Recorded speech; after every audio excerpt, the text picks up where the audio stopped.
vamos estudar os macronutrientes, que são compostos de moléculas grandes. Os chamados micronutrientes, que são as vitaminas, os minerais, os fitoquímicos que eu falei para vocês, que são dos vegetais. Eles estão presentes nesses alimentos. Com isso, as chances de uma pessoa adoecer é muito, mas muito menor. Vamos começar nosso estudo pelas proteínas, que fazem parte desse grupo dos micronutrientes. A gente vai estudar os macronutrientes nesse módulo, que é o módulo 1. E estudaremos os micronutrientes, que são as vitaminas e minerais, a partir do módulo 2. Agora, vamos estudar as proteínas. As proteínas são macromoléculas onipresentes em todo o organismo. São fundamentais para a vida. Nesse slide agora, nós mostramos alimentos ricos em proteínas. Aqui tem o ovo. Vocês conhecem, já sabem. Quando a sua mãe ou a sua avó vai querer que você coma proteína, ela quer logo que você coma ovo. Ela está certa. O ovo é riquíssimo em proteína. Uma das melhores fontes de proteína. O ovo, então, é um alimento fantástico. Gente, o ovo tem tudo que você precisa. O ovo é maravilhoso.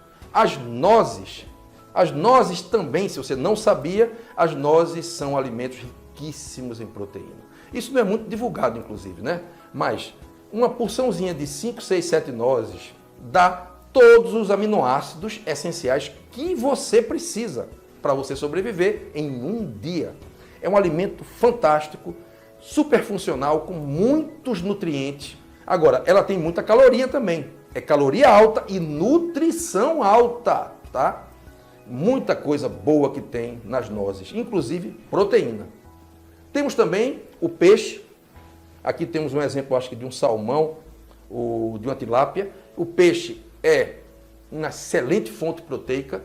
Temos também os queijos, vários queijos aí de todos os tipos, que é uma fonte excelente de proteína. Aí temos os queijos que as pessoas normalmente colocam nas pizzas, né? Aí está um exemplo de pizza com queijo, tá? E o grão de bico, que é fantástico também.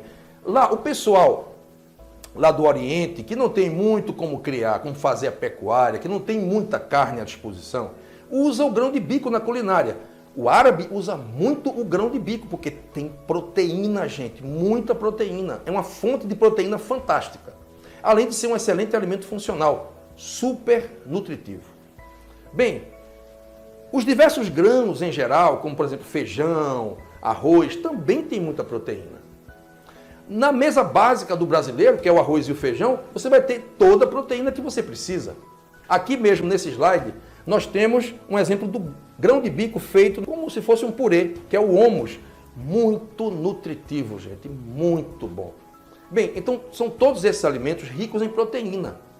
Não há necessidade, não é necessário você comer carne de boi, carne de porco, para você ter proteína.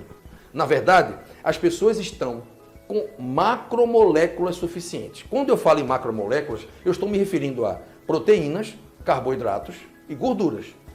A grande maioria está com isso muito bem nutrido. O que está faltando são os micronutrientes. É aí que o bicho pega. As proteínas são constituídas de uma ou várias cadeias de aminoácidos, né? Que são os seus constituintes básicos. Aqui eu tenho um exemplo de um aminoácido, tá? Que está aqui. Essa molécula aqui de aminoácido é o tijolo da proteína.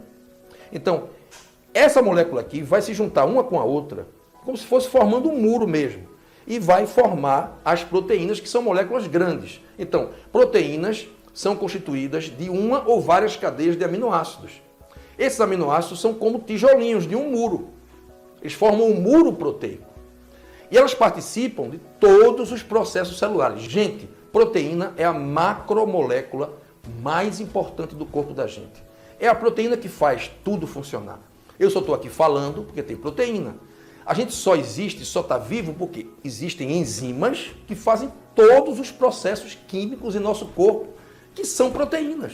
Então, proteína é a molécula, sem dúvida, mais importante do corpo da gente. Elas desempenham muitas funções no corpo da gente, sendo absolutamente indispensáveis para a vida. São as proteínas que determinam a função da célula. Ou seja, para que você possa respirar, falar, pensar, viver, você precisa de proteína. Milhares delas. Então, por isso, você precisa se alimentar de alimentos ricos em aminoácidos. Na realidade, você não precisa de proteína, você precisa do aminoácido, que é o tijolinho, para poder o teu próprio corpo fabricar as proteínas dele. Grande parte das proteínas que a gente conhece são enzimas. Essas enzimas, elas fazem a catálise, elas catalisam reações das chamadas vias metabólicas. Eu falei para vocês em metabolismo. Metabolismo é transformação. Então, são reações químicas. E a enzima vai fazer a reação química acontecer. Sem enzima, não tem vida. Sem enzima, por exemplo, não tem digestão. As enzimas digestivas fazem a digestão dos alimentos. A função enzimática é tão importante que sem ela você pode dizer que a vida não iria existir. Como, por exemplo, eu vou dar um exemplo aqui. A reação para transformação, certo, do sal de cozinha, que é o HCl, em ácido clorídrico no estômago, a partir do ácido carbônico. Então você tem ácido carbônico, junto com o NaCl, que é o sal, forma ácido clorídrico, que é o que nós temos em nosso estômago. Para poder o corpo fazer isso aí, sem enzima, não faria nunca. Passaria 1 milhão de anos para essa reação acontecer.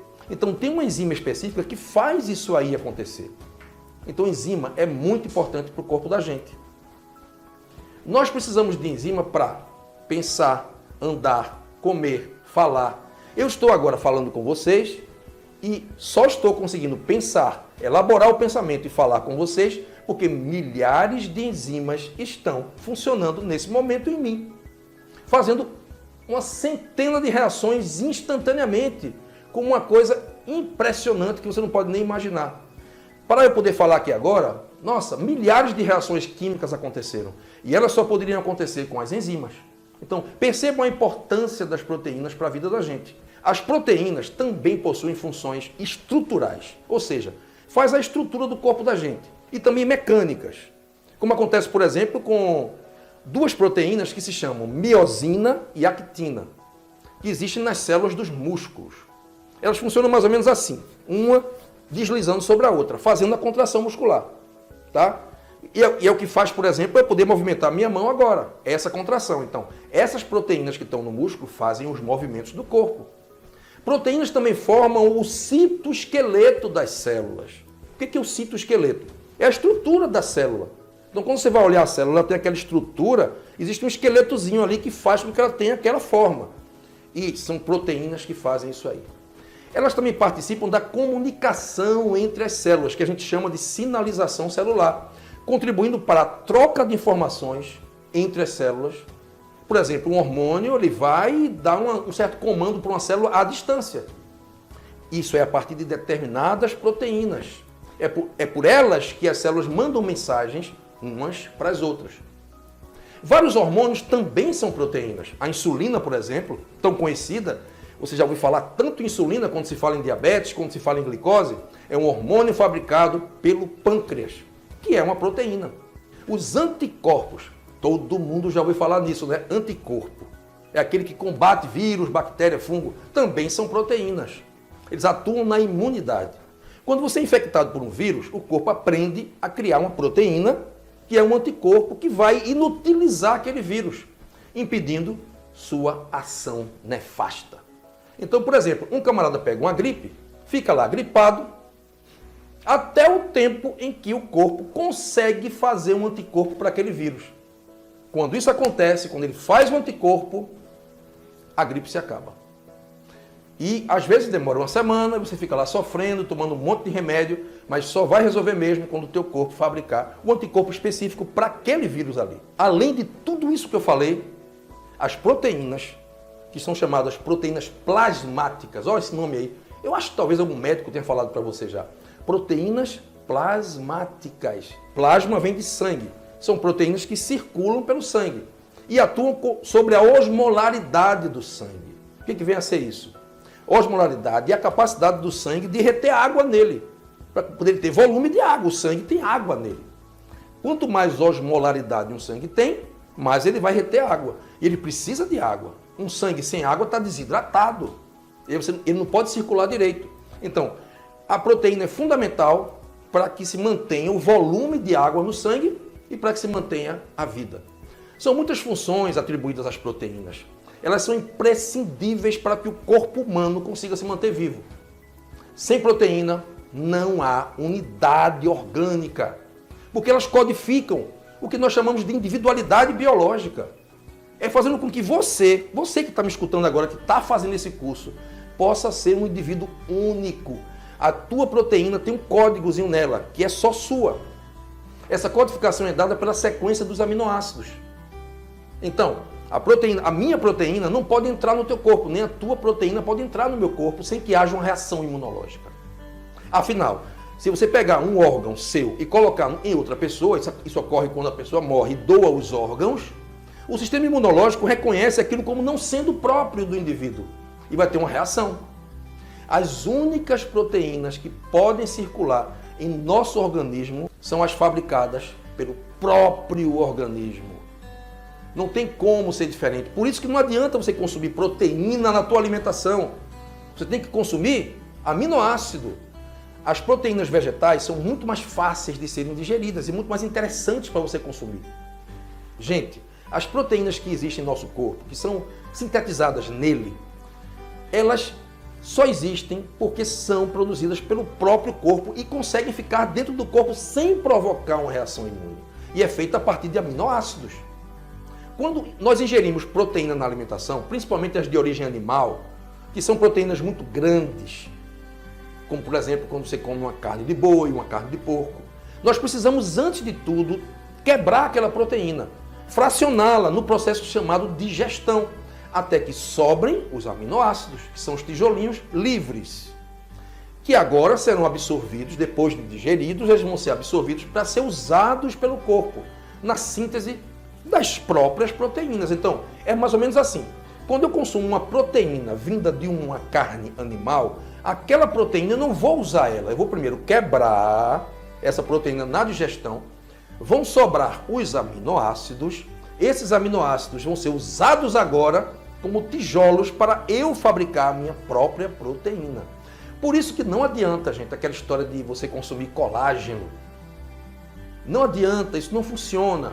Colágeno 1, colágeno 2, colágeno hidrolisado, isso aí é um apelo comercial que não tem absolutamente nenhum fundamento científico e deveria, na minha opinião, ser proibido. Porque quando você consome colágeno, que é uma proteína externa ao próprio corpo, ela vai passar pelo tubo digestivo, ser digerida nesse tubo digestivo e vão sobrar os aminoácidos que não vão ser mais colágeno. Então, quando você come o colágeno, toma o colágeno, no seu estômago, esse colágeno vai ser destruído. Então, não adianta. Na realidade, as proteínas são sintetizadas a partir de aminoácidos que se dispõem numa sequência específica, como eu mostro aqui na figura. A1, A2, A3, A4, isso é uma sequência específica. E essa sequência vai ser como um código. O tipo de proteína sintetizado e a função dela vão depender desta sequência aqui e da quantidade de aminoácidos que vai ter, que vai provocar o enovelamento da proteína, formando uma estrutura tridimensional específica, que a gente mostra no slide aqui. Esse slide aqui você vê que a proteína começa a se formar, vai juntando os aminoácidos, ela começa a se enovelar e forma uma estrutura tridimensional que vai ter a ver com a sua função. A combinação dos aminoácidos faz toda a diferença. Ao todo, são 20 aminoácidos, sendo 9 deles essenciais. São os aminoácidos essenciais que precisam ser absorvidos pela alimentação, porque o corpo não os fabrica. Entende? Eles precisam ser ingeridos. Tem vários aminoácidos que o seu corpo faz, mas tem aminoácidos que o seu corpo não faz.